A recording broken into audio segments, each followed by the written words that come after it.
Let's first talk about what's new for the 2023 Audi A5. We have some new standard 18-inch wheels along with the LED matrix headlights. Audi has made that standard as well for 2023.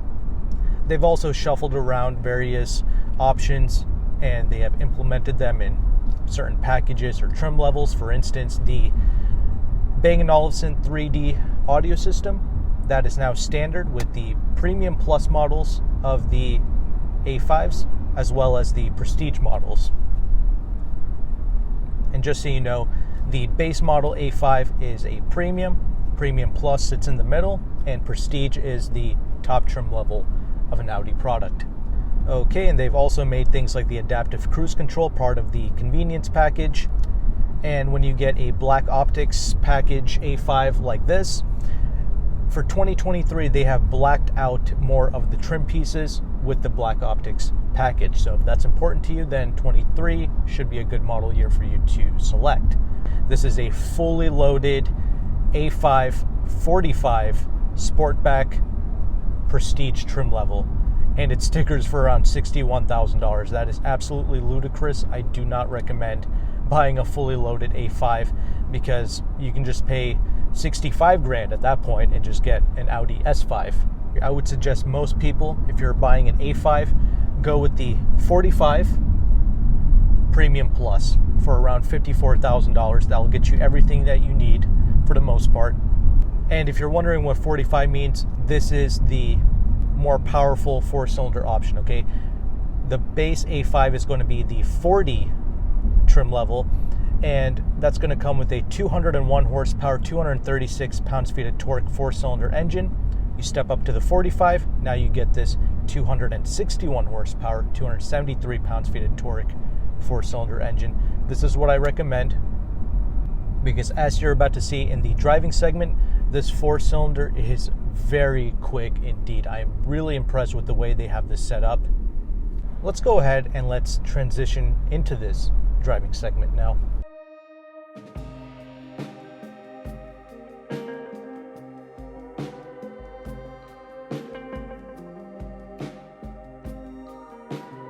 Okay, we have this 45 model.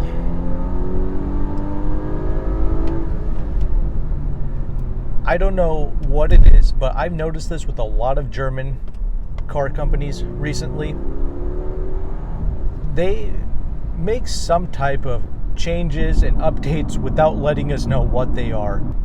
This feels way quicker than any of the previous model year A5s I've ever tested. This has been out since 2018, this body style, if you will.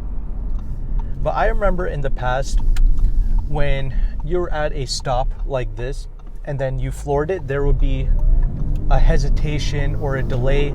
No more. Now the thing just picks up speed without any issues, okay? We have this 7-speed dual clutch transmission, responds perfectly in the automatic mode. When you have it in the manual and you're shifting the gears with the paddles, everything about this drivetrain is now flawless. I absolutely love it. And you can certainly go back and watch some of my previous A5 videos that I've done. You will hear me complain about the drivetrain and how it feels kind of sluggish at the top end and how there's typically a delay when you initially floor it. All of that has been fixed, yet when you go on Audi's website or any of their press releases, they don't say anything about tuning the drivetrain. This is a clear improvement over any of the previous A5s. It's not just with this Audi. I said the same thing about the 23 X5 I tested, the XC60 Volvo. All of these products are better for 2023 than they were in 2022. Another change I've noticed for 23 is this suspension is also much stiffer than what I remember it being. This rides stiffer than the 2019 S5 that I've tested. I'm not even exaggerating about that. I'm not saying that this is a back-shattering ride or anything like that. No, in fact, I like this. This is how a sports sedan should ride and feel. Okay, my spinal cord is not being ripped in half, but the body, the chassis, the suspension, everything about this feels a little bit more edgy. This is probably the most fun to drive A5 I have ever experienced thus far. I've been driving around with the traction control off. I kid you not, when you floor this into like a left-hand turn, you can get this thing sideways. Like, I literally drifted this thing in an intersection. It was totally controllable, not scary at all. It's almost like rear-wheel drive behavior. I am so impressed with this A5. I absolutely loved it. I'm purposefully going over some trashy bumps here, and again, it's not horrible when you go over these bumps. It's just that you notice these bumps more than you would have in the past. And I did notice this on the Audi website. When you go with one of these 45 Sportbacks, they say that it will come with a sport-tuned suspension as standard. So what you can do is you can get a 40 trim level with the 18-inch wheels, and that should be the best riding version of a 2023 A5 Sportback, if that's important to you. But I still would not recommend going with that. I think this is perfect the way that it is. And I will go ahead and make some comparisons here with the BMW 3 Series and the 4 Series as well, since I've recently tested them. The 3 Series is comically stiff. I don't know what they've done with that vehicle, but that is like everything about it. The steering was over boosted, the suspension, everything about it was just insanely stiff. And then the 4 Series was like on the complete opposite end of that. It rode like butter. It was really sedate and calm. This A5, I would say, sits in the middle of both of those vehicles. And that's why I really like this vehicle and why I'm preferring it over the 2023 3 Series and 4 Series cars. This is a nice balanced package. Plus, I think a lot of people will like the styling of this as well. The average driver still will not use the entire potential of this A5 out on the public roads. It's just not possible. These German vehicles have a very high threshold when it comes to its capabilities. And this is amazing. When you're doing high-speed driving, this thing remains planted. But I did notice the A5 was kind of wandering just a little bit at those higher speeds on the highway when it's windy.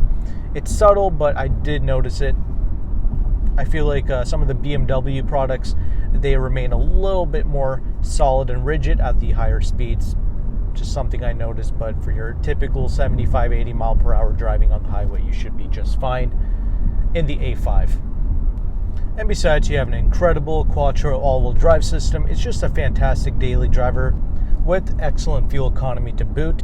This is rated to get 24 in the city, 32 out on the highway. You can meet and even exceed these numbers if you're a little bit more mellow in the way that you drive. You do have to use premium fuel, of course, but I don't think most people will mind, since these fuel economy numbers for the performance that you are getting is amazing. Same thing with the BMW products. Both of the Audi and BMW 4-cylinder / 6-cylinder engines get really good real-world fuel economy.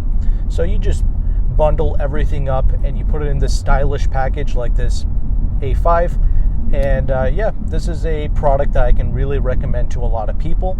And with that, let's go ahead and let's transition over into this interior segment now.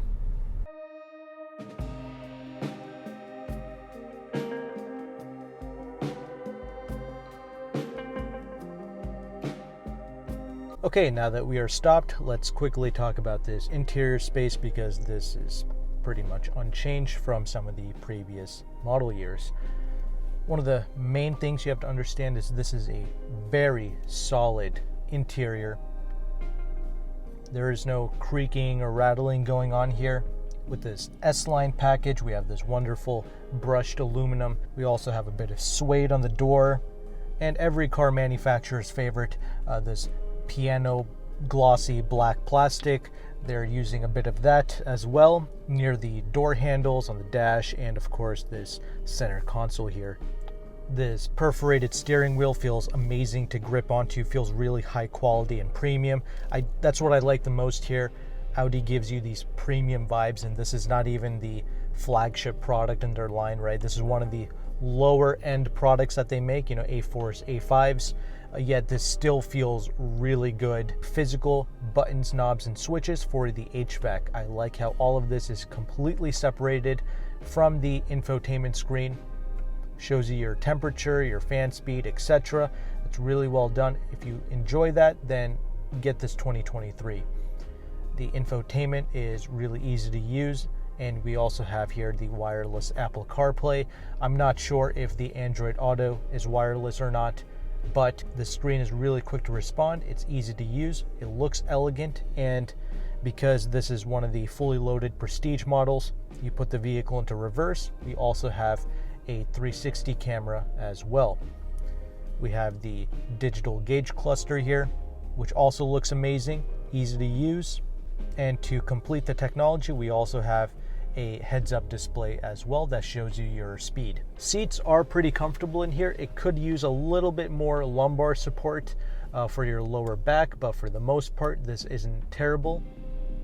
But when you go with certain material choices for the seat like we have here, you no longer get the cooled or the ventilated seats, which I think is just unacceptable. In fact, you can get the Premium Plus model and then option in ventilated seats for $800.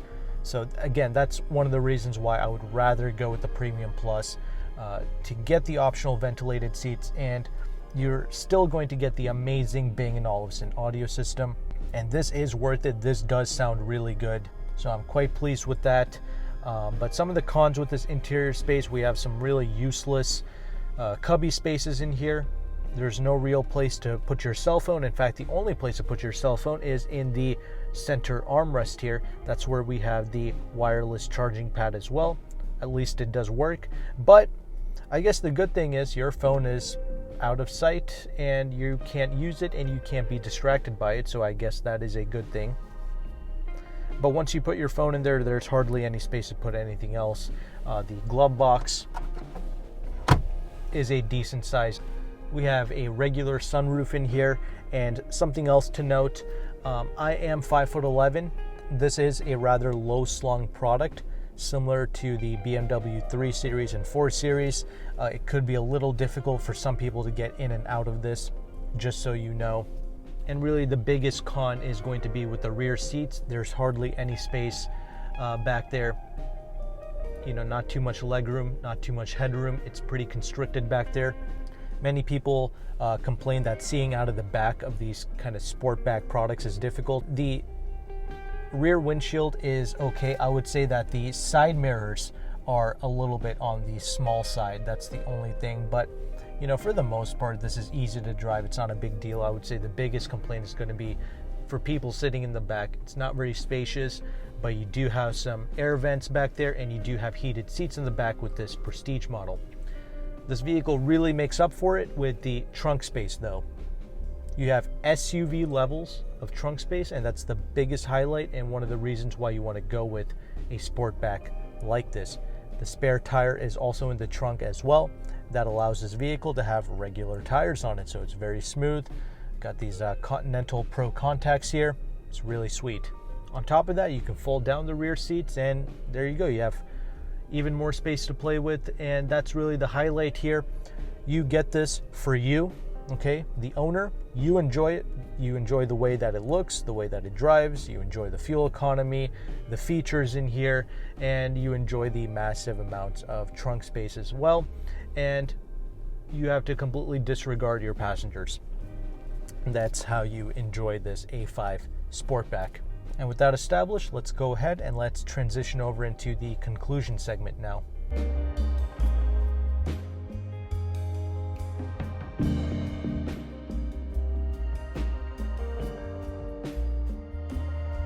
Okay, concluding thoughts on this A5. Clearly, I am a fan of this product. I've really enjoyed it, and this is pretty much the best driving version of the A5 that I have tested over the years from 2018 till now. I love the way the drivetrain is set up. I like the suspension tuning. I like how it's firm, but it's not back-shattering. That enables this to handle pretty well. And when you have the traction control off, man, you can even get this thing sideways like a rear-wheel drive product. I am so impressed with it. I've had fun in my 1 week of testing this for you, and this is certainly something I recommend to people shopping in this segment. And yes, I do prefer this to the 3 Series and the 4 Series. I just think this is a better package overall. Not to mention the deals on this car, it's pretty good. I am partnered with AutoCompanion. He is a broker in the Washington, D.C. area. And depending on which model that you get, coupe, convertible, sportback, he's got various discounts for these products, but there is a broker fee. If you sign up with my affiliate link in the description box, you can get a discounted broker fee, and you can only get that discounted broker fee if you go through my link. So it's imperative that you click on that link and you fill out the inquiry form so he knows that you came through one of my videos and he can give you that discounted broker fee. Another thing to keep in mind, if you're not local to the Washington, D.C. area, you will have to have the vehicle shipped to you. That's another cost that you're going to have to pay for yourself. But if you can pick the car up yourself and drive it back home, that would be great. You can enjoy the hassle-free, excellent deal and take advantage of any incentives as well. But if that's too difficult for you, if you're living in a region that's really far away from DC, what I would suggest you doing is find an A5 that you like that's local to you, email the general sales manager of that dealership, tell them that you want 10% off MSRP. And if you can't get that, if they settle on 7% off MSRP, I would suggest you may be going with that. That's still a pretty good deal. And make sure you get the incentives as well. You can use AutoCompanion's free leasing calculator in the description box, and that'll help you see what kind of interest rates are going on for your particular region for that month, because leasing deals, they will change every month, just so you know. Same thing with the discounts and the incentives. So if you're watching this video in a future date, I just want to let you know, deals and leases, they change every month. If you're interested in purchasing Audi products, I would really suggest that you create a PenFed credit union account. Just deposit $5 into their savings account, become a member. Once you do, you can qualify for their various automotive discounts that they have to offer. Like if you're a PenFed member, like I am, again, all you have to do is put in the $5 into a savings account and you're automatically a member. You can take up to $750 off of the MSRP of these Audis, these A5s. You can get up to like $2,000 off on e-trons and A8s, and Mercedes-Benz EQSs, they got up to $4,500 off if you're a PenFed member. So that's another powerful tool. I would suggest you becoming a member with them. It's definitely worth it if you're leasing new luxury cars like this Audi or a Mercedes. And when I ran some numbers with AutoCompanion's free leasing calculator, the A5 45 Premium Plus Sportback would be around $630 a month with a no money down lease, assuming you have perfect credit. A Audi S5 is about $200 more. It's around $820 a month. That's pretty much in line with some of the competitors. A Lexus IS 350 F Sport and a Alfa Romeo Giulia will also lease for around $600 a month. BMW 3 Series, if you qualify for loyalty, will be around $600 a month, but if you don't, it's going to be around $700 a month. Hopefully all of this information will be of value to you. I'm just trying to help people out and point people into the right direction on how they can take advantage of discounts, incentives, stack them on top of each other, and actually get a decent deal in today's market on brand new vehicles, mind you. Enjoy the resources that I have listed in the description box, and if you want to support me personally for the work that I do, you can purchase some of this merchandise. I am very pleased with some of these long sleeve t-shirts and hats that I have on the website. So if you want to support me personally, buy some merch, you may do so. It's also going to be in the description box. But thanks so much for watching. Please take care, and goodbye.